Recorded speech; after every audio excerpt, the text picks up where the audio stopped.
My name is Dr. Sarah Chin. For 12 years my family believed I was a failure. A dropout.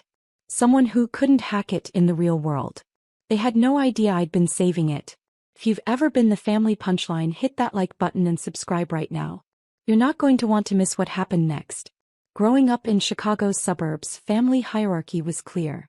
Jennifer was the star. Straight A's without trying, varsity volleyball captain, homecoming queen. She married Ryan Mitchell, a corporate lawyer, at 24. They had 2 perfect children and a perfect house in a perfect suburb. I was the weird one. The kid who brought library books to family barbecues. The teenager who spent lunch periods in the computer lab instead of the cafeteria. The daughter who asked too many questions and never quite fit. Sarah's brilliant, Dad would say, but she lacks common sense. Book smart, not street smart. Mom's version was gentler. Sarah just sees the world differently. She's special. The word families use when they mean difficult. I got into MIT at 17. Full scholarship. Computer science and bioengineering double major. My family came to orientation, took photos in front of the Great Dome, and Dad pulled me aside. Don't waste this opportunity trying to prove something, he said. Just get your degree, get a good job at Google or Microsoft. Stable. Secure. I nodded. I already knew I wouldn't. At MIT I found my people. Professor Elena Rodriguez ran the computational biology lab, working on algorithms that could predict disease outbreaks. I joined her team freshman year, spending 70-hour weeks coding predictive models while my roommate went to parties. You're missing college, she'd say, concerned. I'm building something that matters, I'd reply. By junior year I'd co-authored 3 papers. By senior year I'd developed an algorithm that could predict viral mutation patterns with 76% accuracy, unheard of at the time. The CDC noticed. So did the WHO. Professor Rodriguez wanted me to stay for a PhD. My family wanted me to get a real job. Sarah got accepted to MIT's doctoral program, Mom announced at Thanksgiving. Pride in her voice finally. How much longer in school? Uncle Tom asked. You're already 21. 5, maybe 6 years, I said. The table went quiet. Jennifer exchanged looks with Ryan. 6 more years. Dad's fork paused midair. Sarah, you need to start your career. Jennifer was already working at your age. This is my career, Dad. Disease prediction algorithms could save millions of lives. That's wonderful, honey, Mom said in that tone that meant it wasn't wonderful. But you also need to think practically. Marriage, children, stability. Jennifer leaned in, voice syrupy. Sarah, you're so smart. But maybe it's time to join the real world? Ryan's firm is always looking for IT support. I could ask. I'm not doing IT support, I said quietly. I'm researching pandemic prevention. Pandemic prevention. Dad laughed, not unkindly. Sarah, when was the last major pandemic? These are fantasy scenarios. Get a job that pays real money now, not theoretical money someday. I stayed at MIT. Got my PhD in 4 years instead of 6, fueled by spite and coffee. Published 12 papers. Developed models that could predict disease spread patterns based on travel data, climate conditions, and genetic sequencing. I was 25, had a doctorate from MIT, and my family still introduced me as Sarah, she's still in school. After my PhD, I took a position at the CDC in Atlanta. Not glamorous, not lucrative. Government salary, shared apartment with 2 roommates, budget that didn't include fancy dinners or designer clothes. At Jennifer's housewarming party for their second home, a lake house, relatives cornered me. Still with the government? Aunt Linda asked. Don't they pay terribly? It's enough, I said. Jennifer's doing so well, she continued. Ryan just made partner. They're thinking about a vacation home in Tuscany. I smiled. That's great for them. What I didn't say, I was leading a team of 40 researchers. We were building the world's most sophisticated disease surveillance network, tracking viral mutations in real time across 6 continents. My algorithms had already predicted 3 minor outbreaks before they became regional epidemics. But I drove a 10-year-old Honda and shopped at Target, so clearly I was failing. When I was 28, I left the CDC. Not for failure, for opportunity. A tech billionaire named Marcus Webb had read my papers and wanted to fund something bigger. He offered me $200 million to build a private research institute focused on pandemic prevention and response. I called it the Global Health Security Initiative. GSI for short. I didn't tell my family. By then I'd learned they measured success by visible markers. Houses, cars, vacation photos on Instagram. My work was invisible to them because it lived in computer models, research papers, and quiet government briefings. I let them think I was doing consulting work and some research projects. Sarah's still figuring things out, Mom would say at family gatherings. Not mean. Just, he resigned. Over the next 4 years, GSI grew. We hired 120 researchers from 16 countries. We built partnerships with the WHO, CDC, and health ministries worldwide. We developed AI systems that could detect unusual disease patterns within hours instead of weeks. We identified and helped contain 4 potential epidemics before they made international news.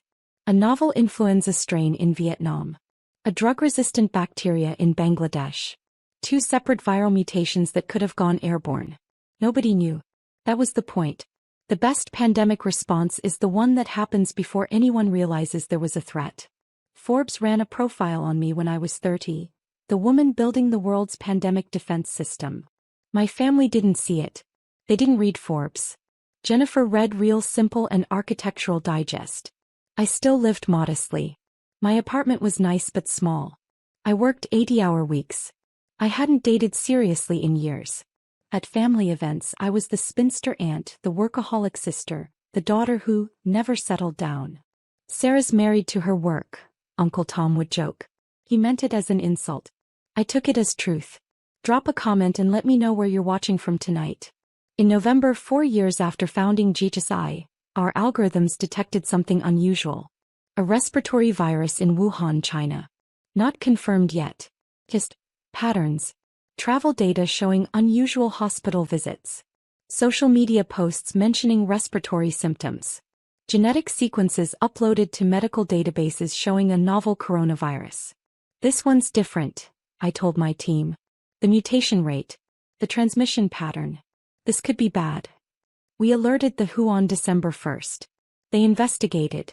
On December 31st, China officially reported the outbreak. By January, I knew we were facing a global pandemic. Our models predicted 3.2 million deaths worldwide if containment failed. Possibly more. I called the White House, the CDC, the WHO, anyone who would listen. Dr. Chen's models have been accurate before, the CDC director told the National Security Council. We should take this seriously. Some did. Most didn't. It's just another flu, they said. She's being alarmist. I wasn't being alarmist. I was being right. As the virus spread, first China, then Iran, then Italy, I stopped sleeping. GSI became command central for pandemic response coordination. We shared our predictive models with governments. We helped identify high-risk regions. We worked with pharmaceutical companies on vaccine development logistics. I didn't call my family. There wasn't time. In March, when the world finally understood what was happening, my phone rang. Jennifer. Sarah, are you okay? This virus thing is scary. Ryan thinks we should buy extra supplies. Do you think it's that serious? Yes, I said, exhausted. It's that serious. Stock up on essentials. Stay home. This is going to get worse before it gets better. Worse? Sarah, you always catastrophize. Remember when you said, Jennifer, I have to go. I'm in the middle of something. You're always in the middle of something, she snapped. This is family. But fine, go back to your important work. She hung up. I went back to my screens, my models, my team working around the clock to help governments understand what was coming. By June, the world was in lockdown. 2 million dead globally. Economies shattered. Hospitals overwhelmed. My team had been working non-stop for 6 months. We'd helped coordinate testing protocols. Shared treatment data. Predicted hotspots before they exploded.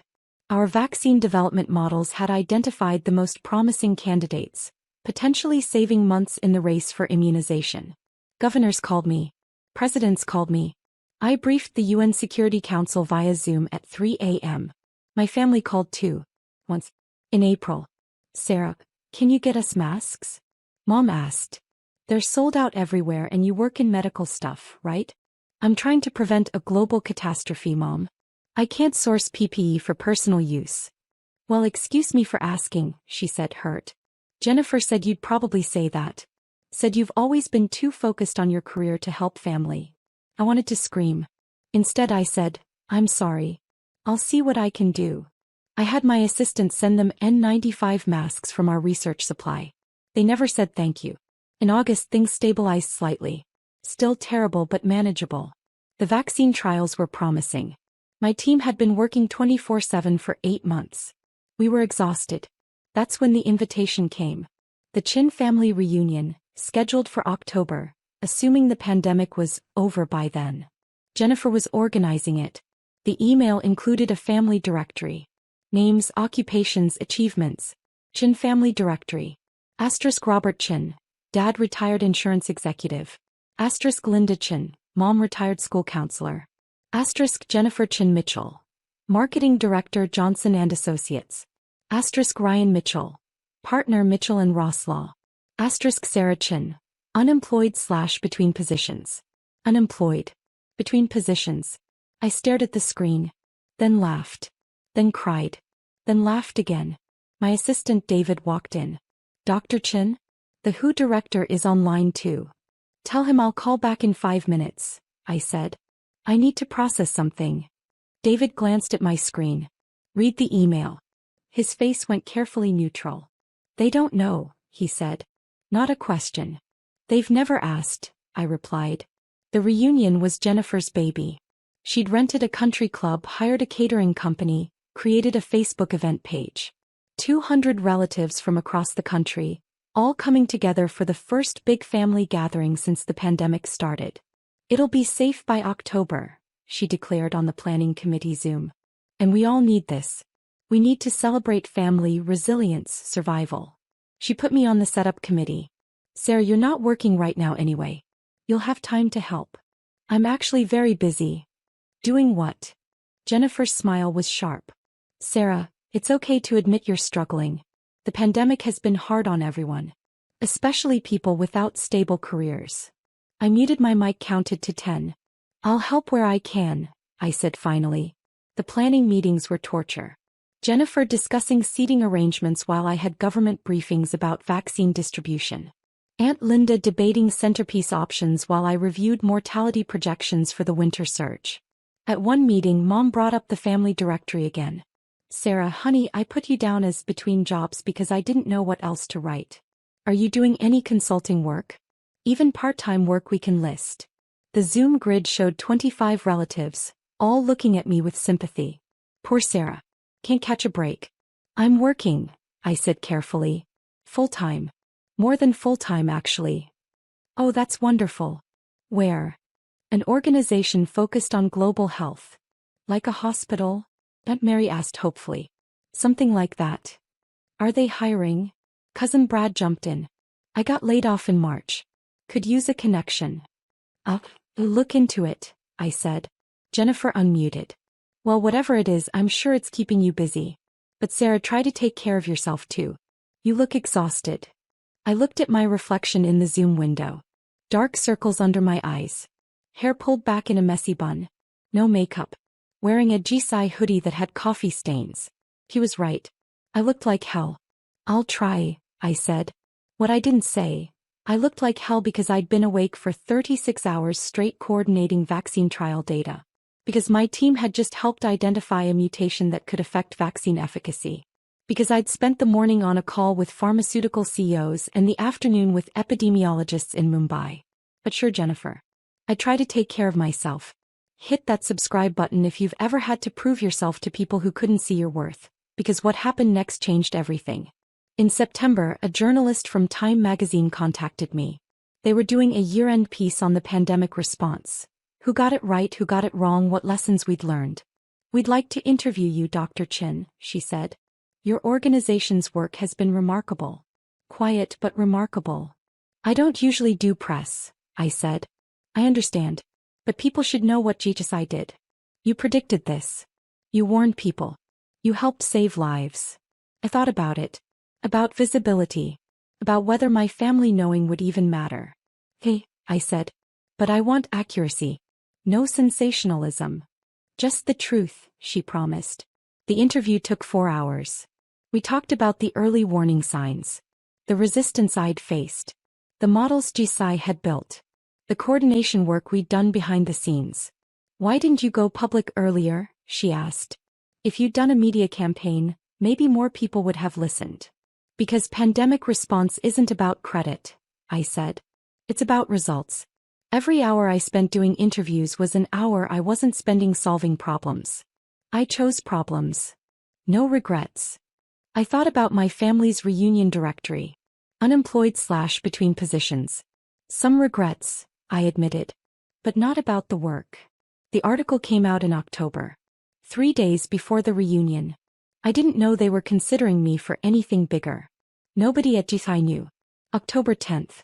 The country club was decorated with fall colors. Oranges, reds, yellows. 200 relatives milling around, catching up after months of isolation. Everyone masked initially, then gradually removing them to eat and drink. I arrived late. I'd had a morning call with vaccine manufacturers about production scaling. David had practically shoved me out of the office. Go, he said. See your family. Try to have fun. Fun, I repeated dubiously. Or at least enjoy proving them wrong, he said with a grin. I wore a simple black dress. Still had my Jisai lanyard in my bag. I'd come straight from the office. No time to go home and change properly. Mom hugged me at the door. Sarah, you made it. We were worried you'd bail. Wouldn't miss it, I lied. Jennifer was holding court at the main table, telling stories about her marketing campaigns. Ryan stood nearby, drink in hand, nodding along. Their kids ran around with other children, all adorably dressed. I headed for the buffet. Found Aunt Mary there loading her plate. Sarah, how are you, sweetie? Good. Busy. Still looking for work? Her voice was kind. Pitying. Actually, I'm employed. Have been for years. Oh, that's wonderful. What do you do? Research. Disease prevention. Like a lab technician? Something like that. She patted my arm. Well, that's good. Stable work is important. I moved to the drinks table. Poured sparkling water. Watched my family celebrate their successes, their stability, their visible achievements. Nobody asked about my work. Not specifically. They asked if I was doing okay, and if I needed anything, and if I'd thought about getting my real estate license like Cousin Diane. I smiled. Said I was fine. Helped set up the dessert table when Jennifer needed assistance. Thanks, Sarah, she said absently. At least you're good for manual labor. I bit my tongue. Arranged cookies on a platter. That's when Aunt Mary screamed from the living room. Oh my God. Turn on the TV right now. Everyone rushed toward the sound. I stayed by the dessert table, heart suddenly pounding. I knew. Somehow I knew. Time magazine's Person of the Year announcement is happening. The TV was already on, news channel showing the Time magazine editor standing at a podium. The country club sound system amplified her voice across the venue. This year's Person of the Year goes to someone who saved millions of lives. Someone who saw what was coming and tried to warn us. Someone who worked behind the scenes without fanfare, without recognition, coordinating the global response to the greatest health crisis of our generation. My family crowded around the screens. I stood at the back, frozen. The 2020 Time magazine Person of the Year is Dr. Sarah Chin, director and founder of the Global Health Security Initiative. My photograph filled the screen. Professional headshot taken for the article. Behind it, images of GHSI's operations center. Screens showing disease models. My team working around the clock. The silence in the country club was absolute. Then Aunt Mary screamed again. That's our Sarah. Oh my God, that's Sarah. Everyone turned to look at me. 200 faces, all showing variations of the same expression. Shock. Jennifer's face had gone white. Mom's mouth hung open. Dad stood frozen, wine glass halfway to his lips. The TV continued. The editor was reading excerpts from the article. Dr. Chin predicted the pandemic in December, weeks before official announcements. Her organization's models accurately forecasted transmission patterns, mortality rates, and hotspot locations. She coordinated with governments worldwide, providing data and guidance that helped save an estimated 3.7 million lives in the first 6 months alone. When everyone else was caught off guard, the voice continued, Dr. Chin had been preparing for this moment for 12 years. She built the infrastructure, developed the algorithms, and created the response protocols that became the backbone of the global pandemic response. Images flashed on screen. Me briefing government officials. My team's operations center. Graphs showing lives saved through early intervention. At 32 years old, Dr. Sarah Chin represents the best of scientific dedication and humanitarian service. She is Time Magazine's 2020 Person of the Year. The TV cut to commercial. Everyone kept staring at me. I set down my sparkling water carefully. My hands were shaking. Jennifer found her voice first. You're Person of the Year. Apparently, I said quietly. But the directory said you were unemployed. I know what the directory said. Dad pushed through the crowd. His face was red, whether from embarrassment or emotion I couldn't tell. Sarah, you run DSI? That DSI? The organization that's been on the news. Stat. That DSI. For how long? 8 years. 4 years at CDC before that. 12 years total working on pandemic prevention. Mom's hand went to her mouth. But you never said. You never asked. My voice was calm. Steady. You assumed I was failing because I didn't have the markers of success you recognized. House, car, husband, expensive vacations. I had none of those things because I was building something else. Jennifer's face cycled through emotions. Shock, embarrassment, something that might have been anger. Why didn't you tell us? Tell you what? That I was working on pandemic prevention while you called it theoretical scenarios? That I was leading a $200 million research institute while you suggested I do IT support? That I was briefing presidents while you listed me as unemployed in the family directory? The crowd around us had grown silent. 200 relatives listening to every word. I didn't tell you, I continued, because I wanted to see if you'd value me without the accolades.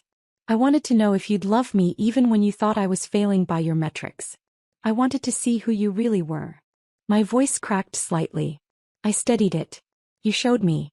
Every family gathering where you pitted me. Every conversation where you offered to help me find work. Every time you compared me to Jennifer and found me lacking.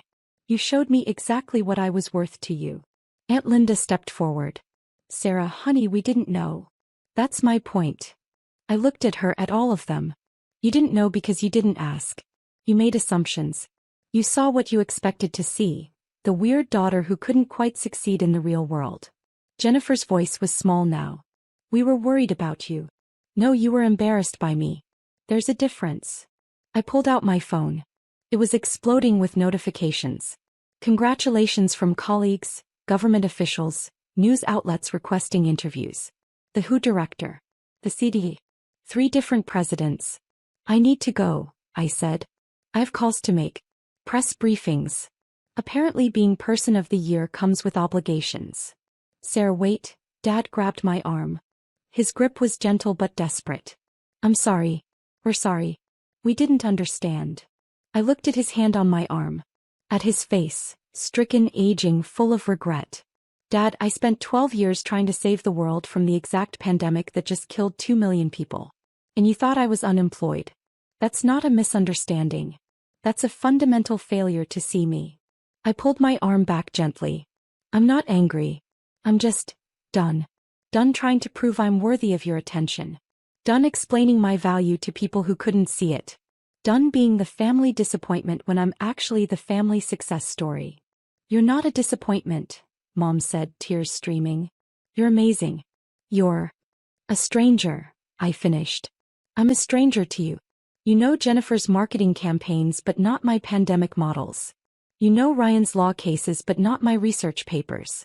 You know the menu at Jennifer's favorite restaurant but not the name of the organization I founded. The truth hung in the air, heavy and undeniable. Uncle Tom, who joked about me being married to my work, stepped forward.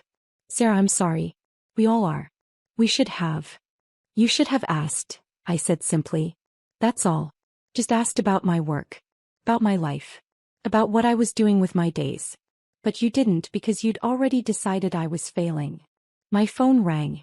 I glanced at it. The White House. I really do have to go, I said. But thank you for the reunion. It was clarifying. I walked toward the exit. The crowd parted silently. 200 relatives watching Time magazine's Person of the Year leave their celebration. At the door I turned back. Jennifer stood at the front of the crowd, mascara running, face a mess of emotions. "For what it's worth," I said, "your marketing work is good, Jennifer. You're talented at what you do. But you taught me something important.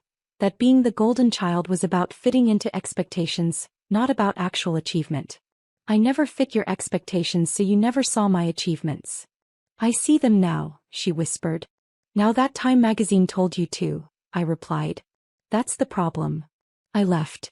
The October air was cool, refreshing after the stuffy country club. My phone was still ringing. I answered. "Dr. Chen? This is calling from the White House.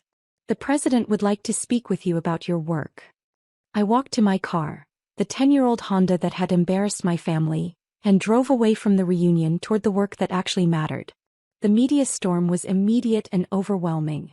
By the next morning, my face was on every news channel, every website, every social media platform. Time magazine's Person of the Year. The woman who predicted the pandemic. The scientist who saved 3.7 million lives. My family tried to call. Dozens of messages, voicemails, texts. From Mom. "Sarah, please call us. We need to talk. We're so proud of you." From Dad, "I can't believe we didn't know. I'm so sorry. Please let us make this right." From Jennifer, "I was wrong about everything. Can we please talk?" I didn't respond immediately. I was busy. Press conferences. Government briefings. Interviews with CNN, BBC, Al Jazeera. Everyone wanted to know about the woman who'd seen the pandemic coming. David fielded hundreds of interview requests. "Dr. Chen, NBC wants an hour special. Netflix wants to do a documentary. There's a book deal offer for $3 million. "No books yet," I said. "The pandemic isn't over. We have work to do. But your family can wait," I said firmly. "They've waited 12 years to see me. They can wait another few weeks while I do my actual job." 3 weeks later, when things calmed slightly, I finally called Dad. "Sarah." His voice cracked. "Thank you for calling. We've been so worried." "I've been busy, Dad. Saving lives. You know, my theoretical scenarios." Silence. Then, "I deserved that." "You did. Can we see you? Can we talk? Please." I considered it. Thought about the family reunion, the directory listing me as unemployed, 12 years of dismissal and pity. "Dad, what's my organization called?" He said. "The Global Health Security Initiative." "What's my official title?" "Director and founder." "How many lives did Time magazine say we saved?" 3.7 million. His voice was quiet. "Sarah, I know." "No, Dad. You don't know. You know now because Time magazine told you. But you didn't know when it mattered. When I was building it, when I needed support, when I could have used family believing in me instead of pitying me." "What can we do?" he asked. "How do we fix this?" "I don't know if you can," I said honestly. "You didn't just miss my achievements. You missed me. For 12 years, you had a daughter working to prevent the exact catastrophe that killed millions of people, and you thought she was unemployed. That's not a small oversight, Dad. That's a fundamental failure to see who I am." "I want to try," he said. "Your mother, Jennifer, all of us. We want to know you. Really know you." "Why now?" I asked. "Because I'm Person of the Year? Because suddenly I'm impressive enough to deserve your attention? Because we were wrong," he said simply. "And we want to do better." I thought about it. About whether people could change. About whether family bonds could be rebuilt after being so thoroughly broken. "Here's what I need," I said finally. "I need you to understand that my value doesn't come from Time magazine's recognition. It comes from the work itself. The lives saved. The models built. The research published. All of it was meaningful before the magazine cover and will be meaningful after. I understand. I need you to understand that I'm not coming back to be the family redemption story. I'm not the prodigal daughter returning to prove she's finally worthy. I was always worthy. You just couldn't see it." "I understand," he said again, voice thick with emotion. "And I need time. Years of dismissal don't heal overnight because of one magazine cover." "Whatever you need," Dad said. "Whatever time you need. We'll be here." "Will you?" I asked. "If I don't win any more awards? If the media moves on? If I go back to being invisible in my lab, working on the next pandemic you can't see yet? Will you still be here? Yes, he said. I promise. Promises don't mean much, Dad. Paper beats promises every single time. Show me through actions, not words. I will, he said. We all will. We talked for another hour. I told him about GHSI, about the work, about what the next 5 years looked like. He listened, really listened, asking questions, taking notes, trying to understand. It was a start. Just a start. The vaccine rollout happened faster than anyone expected. By fall 2021, global vaccination rates hit 60%. The pandemic shifted from crisis to management. Life started resembling normal again. GSI continued growing. We expanded to 400 researchers across 30 countries.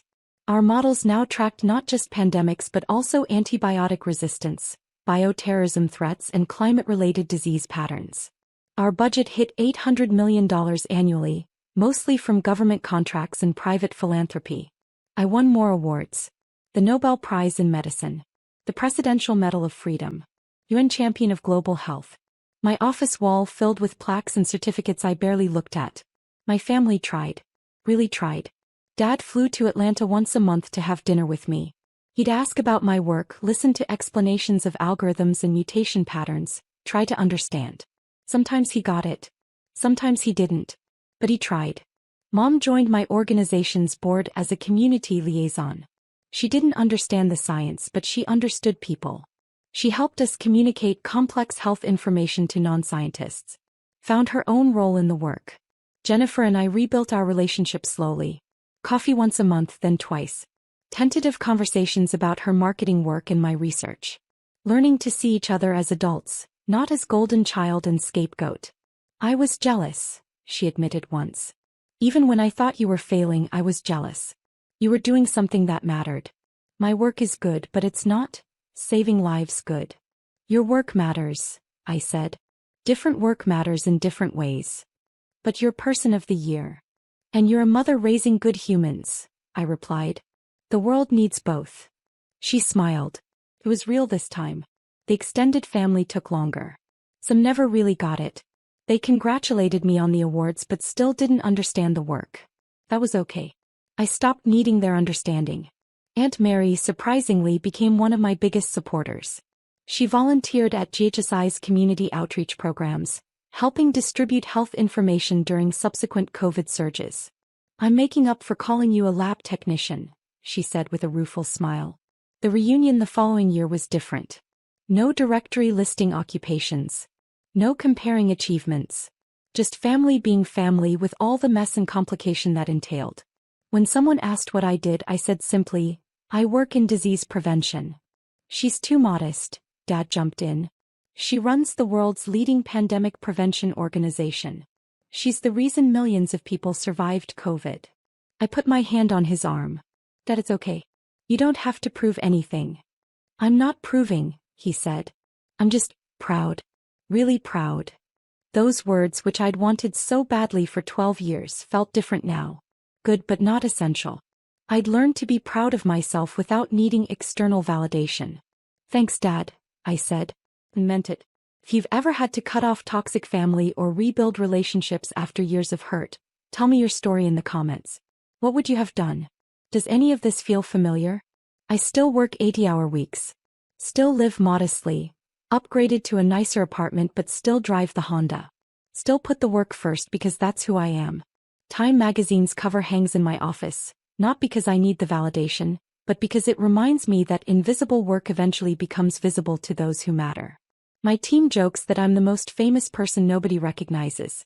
I can walk through airports, grocery stores, restaurants without being noticed. Perfect for someone who hates attention. But the work speaks for itself. GSI's models have now predicted and helped contain 12 potential outbreaks. We're developing AI systems that can identify new pathogens within days of emergence. We're training the next generation of pandemic responders. When the next pandemic comes, and it will come, the world will be more prepared. Not because of my magazine cover, but because of systems built quietly over years by people who saw problems others couldn't. I'm Dr. Sarah Chin. I run an $800 million pandemic prevention organization. I was dismissed as unemployed by my own family while saving millions of lives. I'm Time Magazine's Person of the Year. But more importantly, I'm someone who learned that external validation, from family, from magazines, from anyone, is nice but not necessary. I learned that doing meaningful work is its own reward. That being underestimated is sometimes an advantage. That walking away from tables that don't value you isn't failure. It's freedom. My family sees me now. Finally. But I'd already learned to see myself. And that's the only recognition I truly needed.